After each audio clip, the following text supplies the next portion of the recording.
Turkish President Recep Tayyip Erdogan was declared the winner of the country's presidential runoff on Sunday, sending him to another 5 years in office. 196.744'ünün açıldığı ve sandık açılma oranının %99.43 olduğu görülmüş. Sayın Recep Tayyip Erdoğan'ın %52.14, Sayın Kemal Kılıçdaroğlu'nun 47.86 oy aldığı görülmüştür.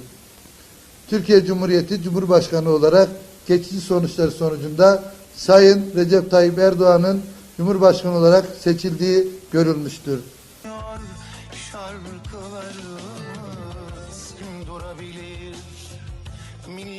Bugün kimse kaybetmemiştir. 85 milyonun tamamı kazanmıştır. Milli hedeflerimiz, milli hayallerimiz etrafında birleşme, bütünleşme vaktidir.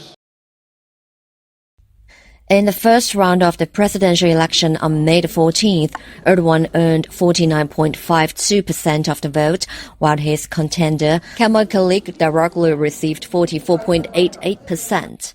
Neither secured more than 50% of the votes needed to call a winner in the first round. Therefore, an election runoff was held for the first time for the presidency. Erdogan has been leading the country since he became the prime minister in 2003. He became the first president of Turkey in 2018, following a constitutional referendum in 2017 that changed Turkey's parliamentary system into a presidential system.